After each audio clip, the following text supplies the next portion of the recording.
The idea should always be to figure out how to translate your personality into the most impactful version of it so that you can really be yourself, be authentic, because that is the one thing that all of my clients say that they want to be. They always tell me, for example, if they're introverts, Nausheen, I'm an introvert. I absolutely don't want to be this loudmouth extrovert on stage, this person that I wouldn't be able to identify or that people wouldn't be able to identify me with.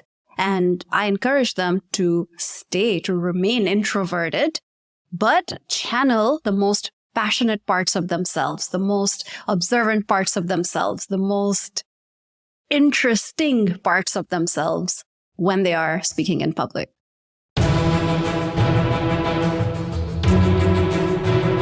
Bonjour and welcome to another episode of Everyone Hates Marketers.com, the no fluff, actionable marketing podcast for people sick of marketing bullshit. I'm your host, Louis Grenier. In today's episode, you will learn how to speak on camera or in real life without fear so you can stand the fuck out. My guest today is a executive public speaking coach, and I will need her help in that episode, I can tell you. She's helped more than 100 leaders to speak confidently on stage and on camera in 6 different countries. She comes from the Fortune 50 world. She managed marketing, training at Procter & Gamble. She tried improv, bootstrap a startup to $1 million in revenue. She's done so fucking much. But I guess what I love the most about my guest today is that she has an eye for detail, an eye for branding, and she's running a very, very cool business, especially on LinkedIn, where I've discovered her. Nausheen CHEN, welcome.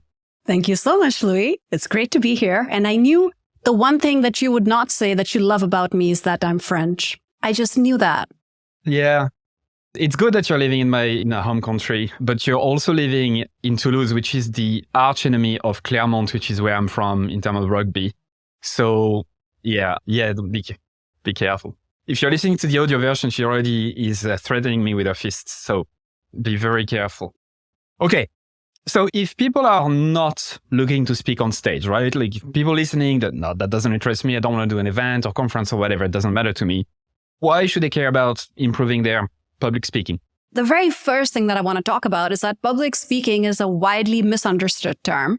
People think that speaking in public is exactly what you just said, speaking at a big stage or a big event, and it's only for CEOs or people that think they're really important or love hearing the sound of their voice, which is really, really far from the truth. Public speaking is speaking to more than one person at any given time. So we all do public speaking literally every single day, unless we're living on a mountain, which is also a perfectly valid way to live. But if you're not, if you're living in the real world, you are engaging in public speaking every single day of your life, every single time you are in a meeting, giving an interview, giving a presentation, even doing a sales call or a sales pitch with more than one person. You're speaking in public. So you absolutely need to invest in that skill. You can live on a mountain with Wi-Fi and do public speaking, Also just true. by the way. So you mean the Unabomber or this kind of people, like living really off the grid. But for most folks listening, if you're listening to a podcast, it means you're probably in the modern world, and public speaking is definitely something that you should look into. Good. Okay. Now, I'm sure you've seen that Steve Jobs video that everyone fucking talks about, where he's announcing the new iPhone and it's being like critiqued and analyzed and reanalyzed and whatever. So is it just as easy as mimicking what is done and just do that so you can be a good public speaker? Well, it's an art and a skill. Just like to be a great artist, you first need to learn the rules. You need to learn from the masters, and then you can develop your own style. It's exactly the same with public speaking. You can absolutely learn the basics. You can learn the foundations of what good public speaking is about, using your voice, modulating your body language, making sure that you're showing and emulating the right energy. And you can learn from people that you're really inspired by. Yes, energy like Louis. You could absolutely try to mimic them or imitate them at first, if that is something that inspires you, and then develop your own style. The idea should always be to figure out how to translate your personality into the most impactful version of it so that you can really be yourself, be authentic, because that is the one thing that all of my clients say that they want to be. They always tell me, Nausheen, for example, if they're introverts, Nausheen, I'm an introvert. I absolutely don't want to be this loudmouth extrovert on stage, this person that I wouldn't be able to identify or that people wouldn't be able to identify me with. And I encourage them to remain introverted, but channel the most passionate parts of themselves, the most observant parts of themselves, the most interesting parts of themselves when they are speaking in public.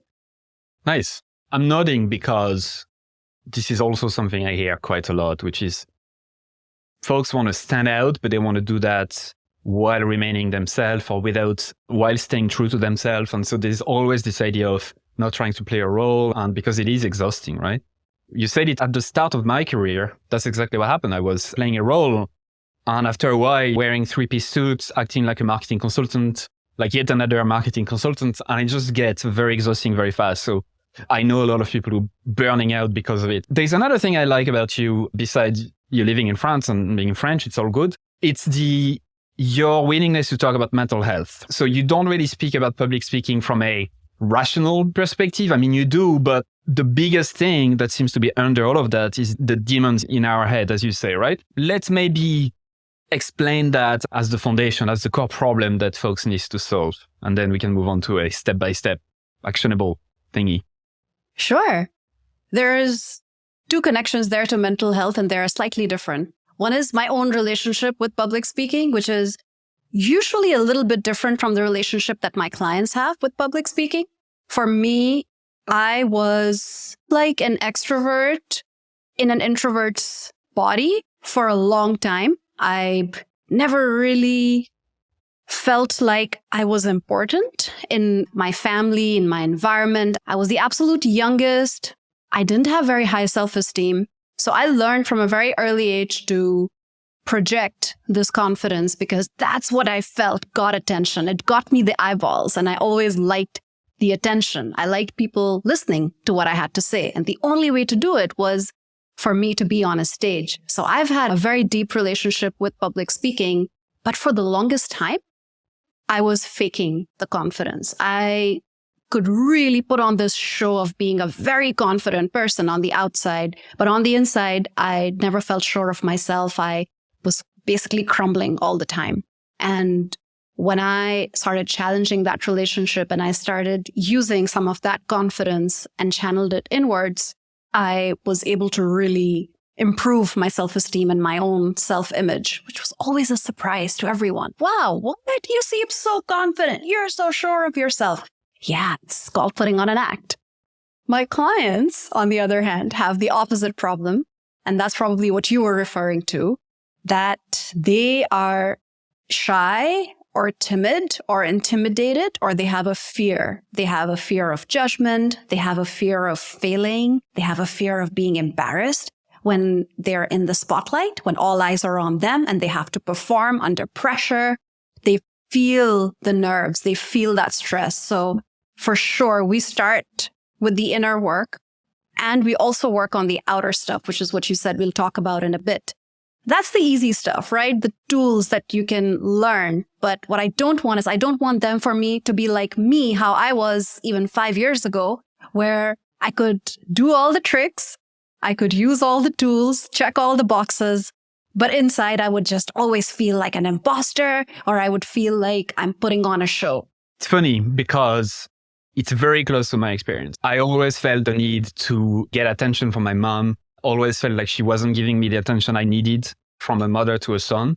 My dad was giving me plenty. My parents separated when I was very young. My dad was giving me plenty, but the coping mechanism I started to have was to be very loud.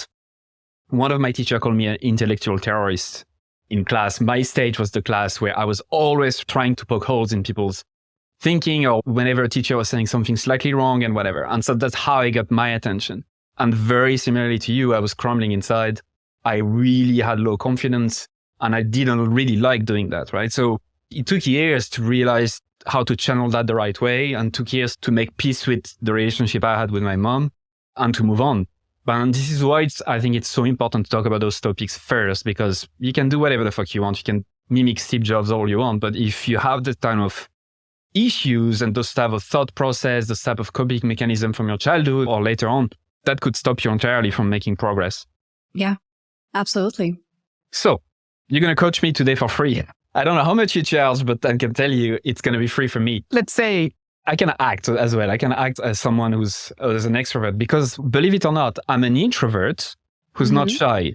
So meaning I enjoy being on my own. And in fact, that's pretty much what I prefer, right? Working on my own, doing my own thing. So that means I get energy from being on my own. That's the introversion. But I'm not shy. Like I can speak to people, I can public speak. That's not a problem. So I wanted to make that distinction because it's quite important. Introvert doesn't mean shy necessarily. Okay. Yeah.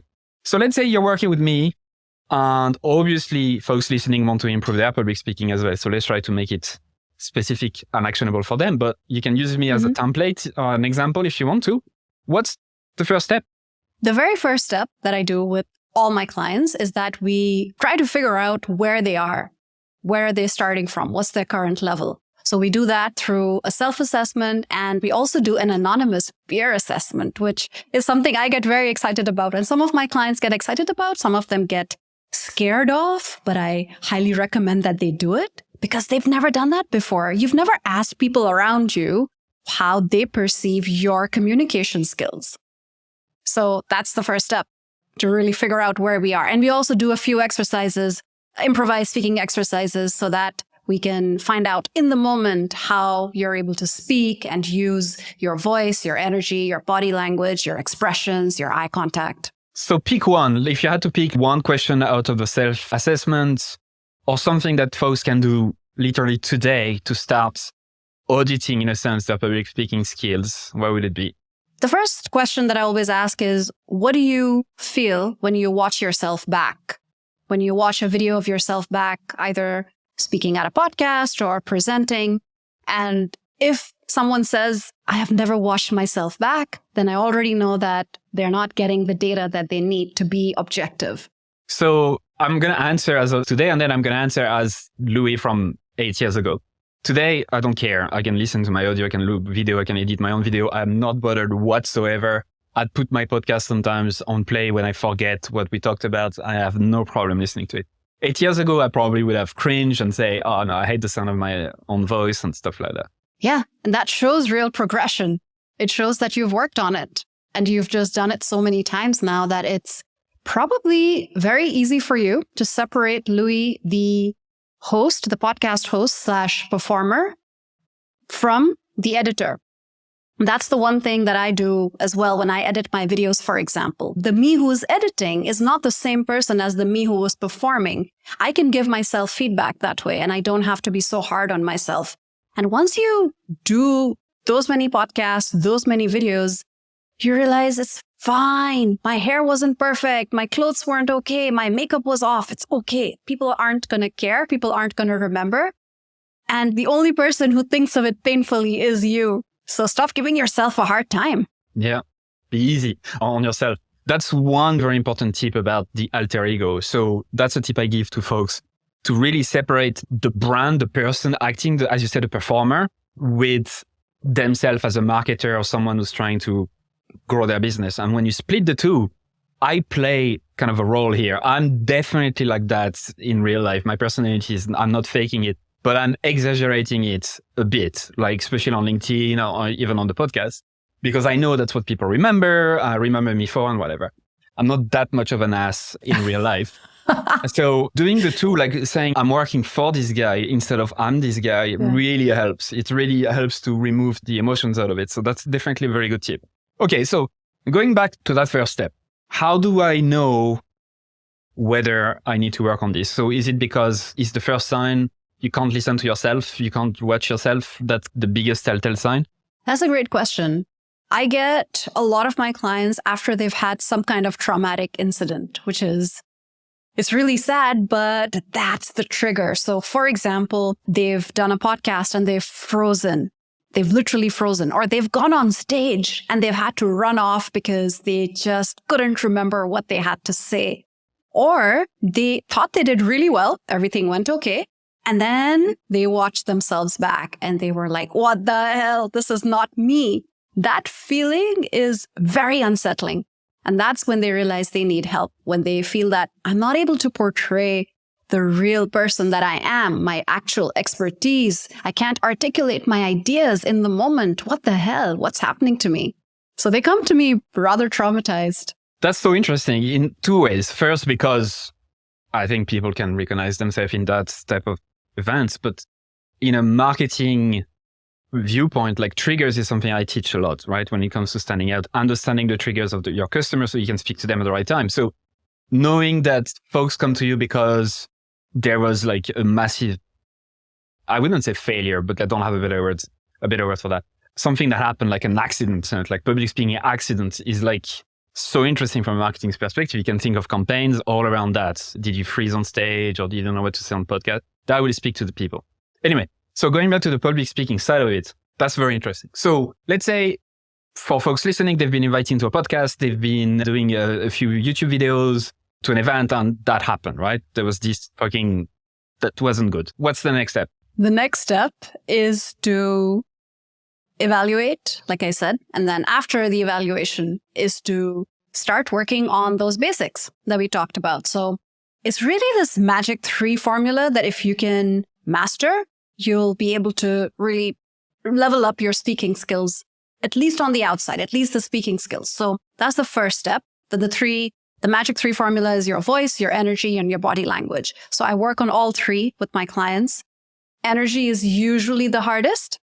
And then the voice and body language is usually the easiest one to master. Once I give them a few tips, they're ready to go. And at the same time, we build this feedback loop. And that's where the inner work comes in. So we're not just talking about how to perform for the camera. We're also talking about creating this feedback for yourself, for your own inner narrative, for your self-talk, to tell yourself, okay, I can do this. I am armed. I have the right tools. So I will definitely not freeze the next time. And then I absolutely gently nudge them to go and do it again. That is a very important part, especially if you can go and speak in lower stakes settings. I have seen that to be transformative.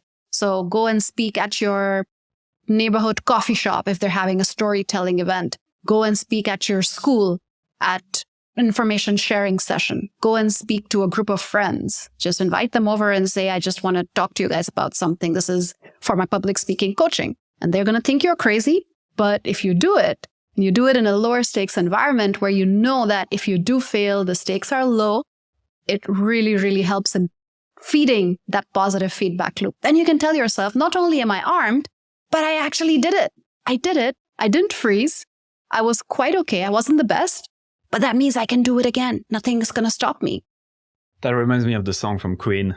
Don't stop me now. Okay, so let's talk about those 3 things: energy, voice, body language. Yeah. I think we can do that right now since you can see me to give an example. So be very harsh with me, very critical. So how would you assess my energy to start with? Your energy is interesting because it's very you. I wouldn't say that you're high energy, but at the same time, you are animated in your own way. I already know you quite a bit from your content. So for me, it's a very pleasant, Louis kind of energy. But I would say that it's not very approachable. It's not like you're making an extra effort to get me to like you. That's such a nice way to say I'm an asshole and I act like one. Not at all. No, it's you. It's very you. And I don't mind at all because I feel like we're friends. I feel like you're just being yourself and you're not putting on a show. Yeah, and that's the difficulty in a sense. There's always a conundrum, a sort of a tension between the two, because on one hand, my mission here is not to make you like me. My mission is really to extract as much good info so that listeners like it, right? And that's quite different from other podcast hosts who really focus more on making the guests look good. I know people value that a lot. And yeah, the way I have to go about it is the only way I know, which is to be very challenging and ask questions and ask why. And I know that it could come across sometimes as not being very approachable. When people work with me then 101, it's not the same goal, right? The goal is not to extract as much information as I can. The goal is to really help them because I truly care about them. And so they tend to say then that, oh yeah, like you're not at all like I imagined. because I'm more like a teddy bear rather than a challenging teddy bear, but a nice teddy bear rather than an asshole. So actually, that's very interesting. I'd love to hear your thought on that challenge. How would you treat it? How would you deal with it from like a, not just public speaking, but a general branding perspective? Yeah, that's why I said I like it.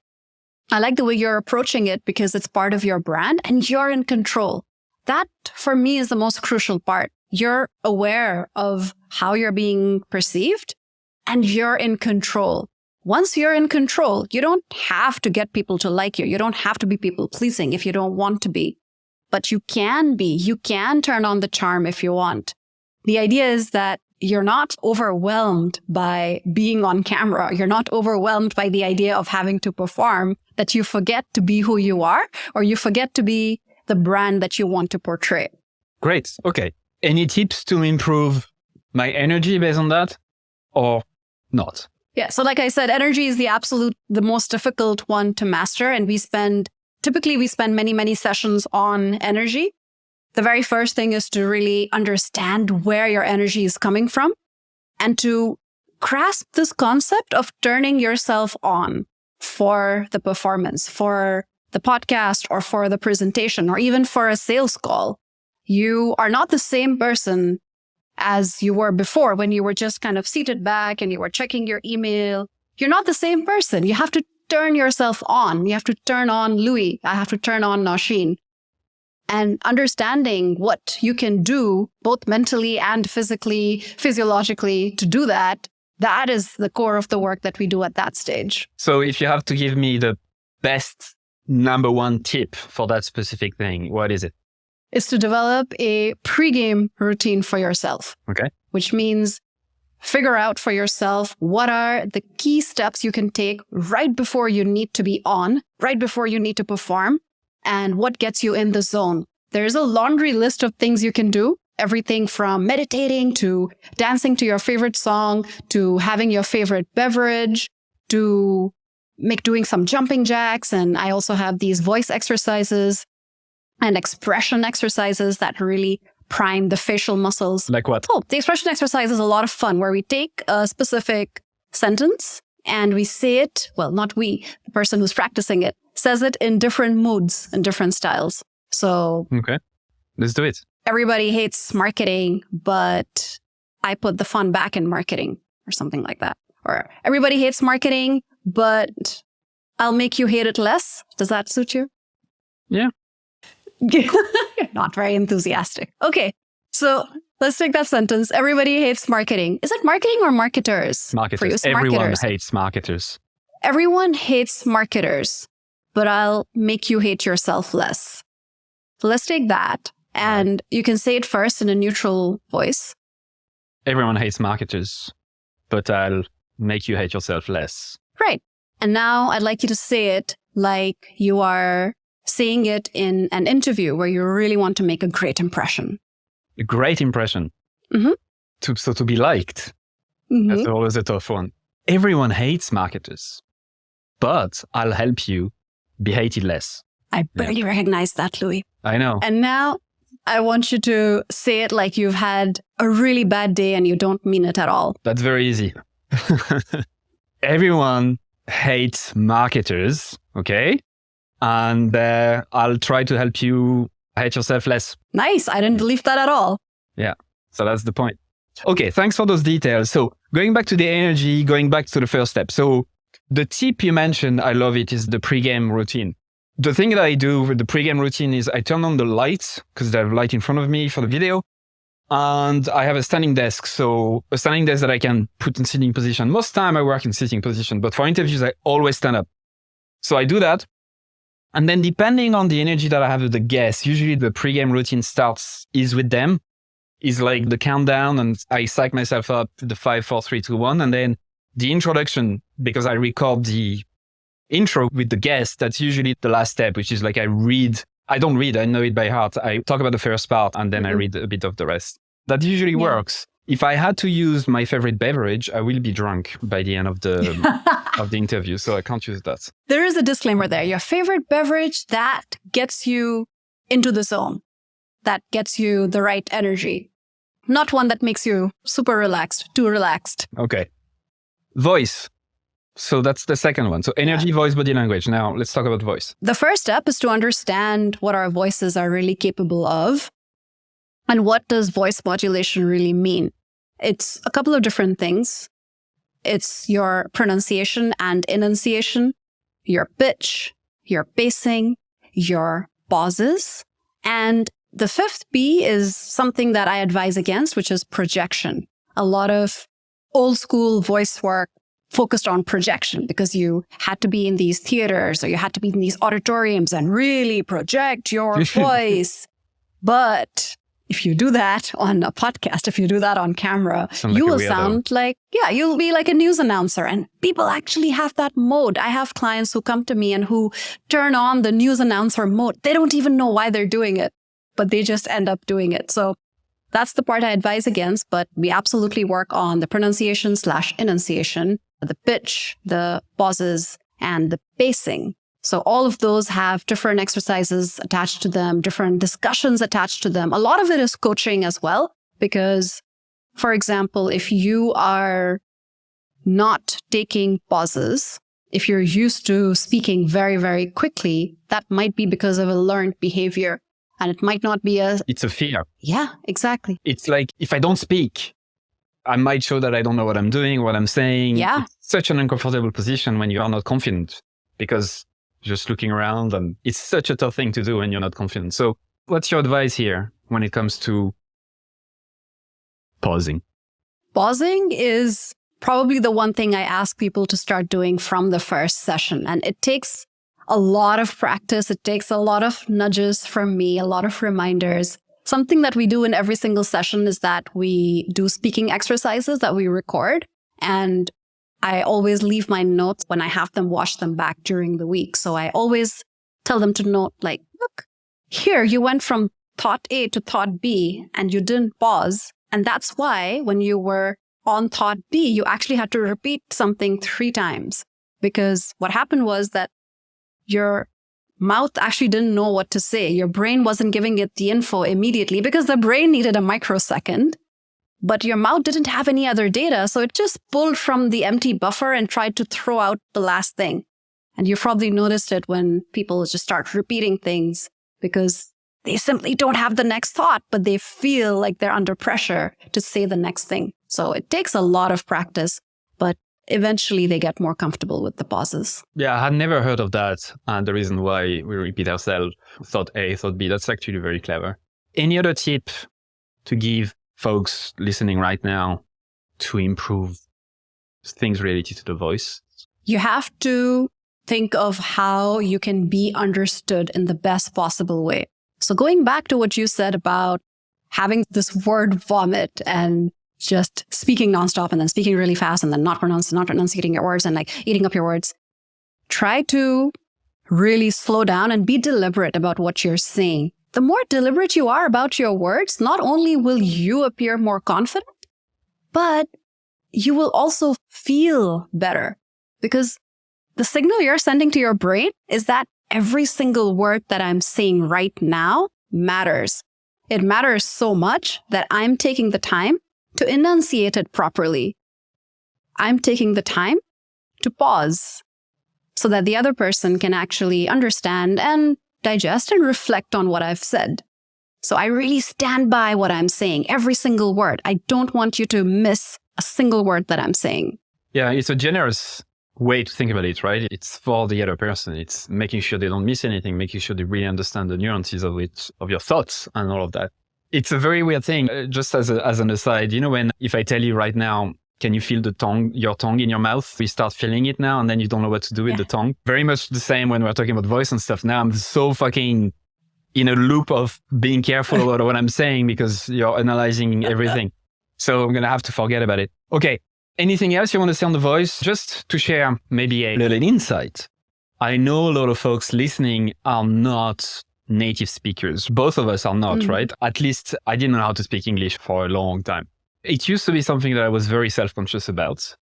I even looked at potentially getting coached on the pronunciation and stuff like that to really almost remove my accent. And then I realized that was one of the top things people remembered about me. And I just decided to double down on it. So it's also a tension that I have between being understood and keeping my accent. What are your thoughts on that? First, I pretty much see the term native speaker is always very confusing for Pakistanis because we do grow up speaking in English. Yes, like we learn two languages at the same time. But the difference between us and other native speakers is that our environment is not always English speaking. So we create this cocoon, this bubble when we're growing up. But other than that, on accents, I prefer taking on accents of the environments that I'm living in, but I don't encourage my clients to do something they're not comfortable with. So I always tell them that the accent is always very beautiful and memorable, just like you said. But when the accent is becoming an issue, when you are not being understood, that's when you have to just pay attention to very specific words. And again, that whole exercise of recording yourself, watching yourself back, hearing yourself back really helps because even native speakers really start mixing up specific words and they actually aren't understood. Just because you're a native speaker, it doesn't mean that you're going to be a good public speaker or that you're going to be understood. Not at all. So it's once you start paying attention to how you're enunciating, whether it's in an accent or not, you are going to be understood. And you'll see that shift happen. Yeah, don't take that accent for granted. Obviously, you live with it. That's the only thing you know, but others notice it. And it's one of the biggest assets you can have as a personal brand. So, okay. Energy, voice, body language now. The easiest, really, because relatively, yes, it's easy to teach. So when you're on stage, the one thing that a lot of beginners do is that they move a lot and they move uncontrollably. So they'll always be just doing this, just swaying on their feet, or they'll be taking like a few steps here and a few steps here, just constantly like a twitch. So the first thing is that I tell them to plant their feet solidly on the ground and then use their upper half to show their animation and show their passion and gesticulate. That too, gesticulate in a controlled way. And I learned this really the hard way because I remember my first presentation at Procter & Gamble when I was just like fresh out of undergrad. And I knew that I really wanted to speak and present, but my hands were just like this all the time. And I remember after one, you were juggling. Yeah, it was just so distracting. And I remember my boss telling me after one of the presentations saying, not bad, but why are your hands not in control? What's up with that? What's going on? So I had to really learn to control my gestures. And it really brings us back, right, to what I was saying earlier. Once you're in control of your body language, then you can really manipulate it. Then you know when to take steps towards the audience. Because just because I told you to remain planted, to start off being planted on the ground, doesn't mean you have to remain there. But it means be deliberate, be intentional, understand when to go towards the audience, when to go away from them, when to walk across the stage, when to come back. And when you translate this to on camera, it becomes easier in a lot of ways, but also harder. For a lot of people, especially ones that are actually used to presenting in person, it becomes harder because they can't move, so their energy goes down, and they forget that they still have the upper half of their bodies to play with. And then they start like making gestures here out of the frame, which doesn't really help. They forget that they need to know where the frame is and where their hands are going to be. And if you can show your hands in the frame, you're actually showing more of yourself. You're actually establishing more trust and more credibility, unless you're Louis, in which case you already have credibility, so you don't need to add more to it. Why are you like, don't do this to me. I told you before. You don't need to make me like you or like be complimented. Like, no. Be honest. My wife keeps telling me that I'm famous sometimes. Like she likes to say that, and I remind her that if you look at the percentage of people who know me versus the percentage who don't, it's absolutely fucking abysmal. So it's the beauty of the internet and the creator economy of today, right? It's the fact that you can really make a living and enjoy yourself with a tiny portion of the population, something that wasn't available a few years ago. We talked about the energy, the voice, the body language. You said something interesting about when to walk towards the audience, when to walk across the stage. When should you do it? That's just stereotypical public speaking format? It depends on your content. When you're asking them a question, for example, it would make sense to walk towards them. When you're talking about something that is a huge or a widely understood fact, or let's say that you want to show them some part of your narrative is about sadness or going into yourself, then you can walk away from them. So it's very linked to your content. The one thing that you should always be doing, though, is making sure that you are making eye contact with the whole audience. Again, something that I've seen a lot of people do is ignore a part of the audience, not because they want to, but because they're not in control. They forget. So walking across the stage in that way really helps. And that you can actually do randomly if you like. Let's say that you've spent some time in the middle, which really should be like your home base. You can take a few steps to the right and spend some time there. The one thing I would not advise you to do is to just constantly be walking across the stage like a tiger in a cage. That is really distracting. Have specific points for yourself. Typically 3 work, 1 in the middle and 1 on either side. Walk in between them and then spend some time in each spot as you're speaking to a section of the audience. And then go back and go to the other side so that your attention is equally divided between the entire audience. As an aside, I want to talk about your personal brand for a second. If folks are listening to the audio version, they won't see your hair as an example, but you have like long purple hair. But that wasn't always the case, right? So was it a very deliberate choice to dye your hair purple and use that as the core color? Because in the background as well, you have a purple thingy. Yeah, the hair came first. I have been an experimenter with my hair ever since I can remember. It's been red, it's been bright electric blue, and it happened to be purple when I started building my personal brand. And I didn't think too much of it, as it had been purple for about 2 years before that or so. And I was even thinking of maybe going back to blue at some point. I liked my electric blue. And then people started noticing it and they made a big deal out of it. And so I stuck with it. And so then everything else that's purple about me came later. And then yellow ended up in the picture as well, because yellow and purple are complementary colors and just purple everywhere is boring. So that's how I built it around something that I already had. I call that paying attention to the little accidents or the things you take for granted. That's something that most people do. They take everything about them for granted because they live with it all day, every day. But pay attention to what people notice. And it could be very silly. I started to say bonjour, bonjour in the podcast in the first few episodes. I don't know. I actually don't fucking remember. But then I started to get emails from listeners that would mimic it and I say bonjour, bonjour back. And so I was like, okay, nice. Let me triple down on it. So now on every single email I send, every single intro of the podcast, every greetings with others who interview me, it's always bonjour, bonjour. So I think it's paying attention to that. And that's why I was asking you the question. It's so important to build a strong brand. And you're a great example of it. As I said at the start, you're cognizant of those things. And that's half the battle already won. Yeah, because like you said, it's about attention and memorability. And you have to find your own corner of the internet. They have to remember you after they're exposed to your brand. Exactly. Distinctiveness. You have to be distinctive and you have to be noticed. It's the war on attention, unfortunately. So you either play the game or not. So going back to the public speaking advice, we talked about the energy, the voice, the body.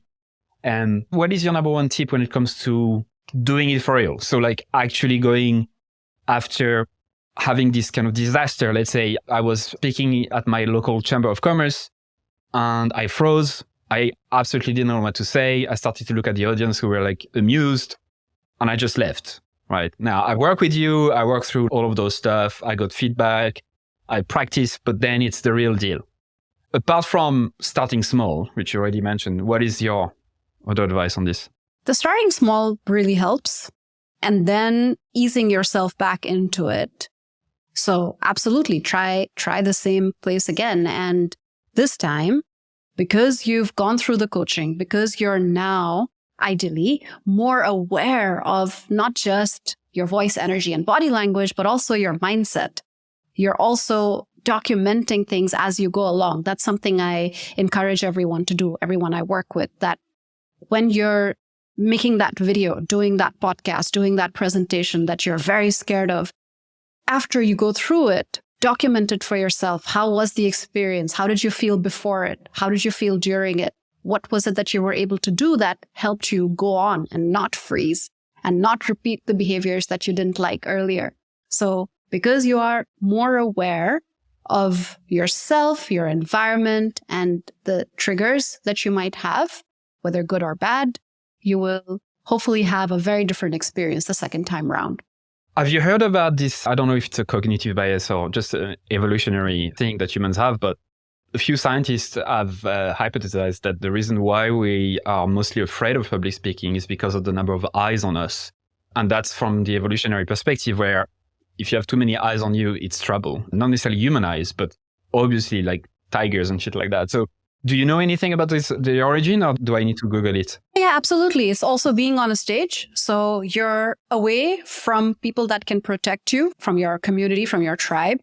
You're isolated and you're in a place where you can't run or hide and everyone is looking at you. So all of those factors combined, absolutely, evolutionarily, they're all bad things. They're all things that really alert that fight or flight response in us. And that's where all the adrenaline comes from. That's where you feel either that you need to fight, which is when you just power through it, or absolute worst case, you need to fly. You need to just run away, you freeze. And neither one of those responses is good, of course, because even powering through it at 150 kilometers an hour and not being in control and just getting it over with doesn't really do justice to your expertise and your brand. What do you think marketers should learn today that will help them in the next 10, 20, 50 years? How to speak as the most impactful version of themselves, whether they're on a Zoom meeting with a potential client, or they're doing a podcast, or they're doing a presentation or a sales pitch. What are the top 3 resources you'd recommend, folks?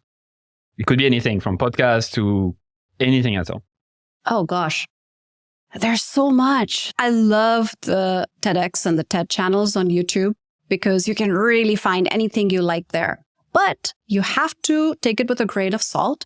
Every single TED speech or TEDx speech has been rehearsed and practiced, and it's close to perfect. So it's good to watch them to understand what the level of refinement can be.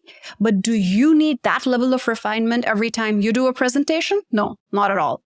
That is a great resource. Once you understand, that is something that you can do to really analyze the tools great speakers are using when the stakes are high. There's so many books. There's Confessions of a Public Speaker. That's one that I love. There's Talk Like Dead, which I also really like. There's a lot of resources in the sense of just data around you. And that's what I really encourage people to do. Stop just consuming things as a consumer, whether it's the next YouTube video that you watch or even the next TV series that you watch. Start analyzing it as a co-producer, as a producer of that kind of content. Try to understand, even if you're watching an actor on TV, how are they using their voice? What kind of expressions are they using? How are they using their body? How is it making you feel? What is it conveying to you? And once you start being a more active consumer instead of a passive one, then every single day you're just getting so much data that you can learn from, to the point where good speaking tools will become second nature. Okay, I think we covered it all. All my questions are answered. And I really appreciate the way you come across and the way you explain things. You clearly, for a public speaking coach, know how to public speak. So that's good. That was enjoyable. Thanks so much for your time. And before I let you go, where can people connect with you and learn more from you? I'm always on LinkedIn. You can find me. Oh. I am the only Nausheen. I'm the only Nausheen CHEN on LinkedIn. And maybe you can add a link somewhere in the podcast for that. So reach out to me on LinkedIn. I'm very happy to connect with you and answer any other questions that I may not have answered during this very comprehensive podcast. All right, we'll end it here. Bye.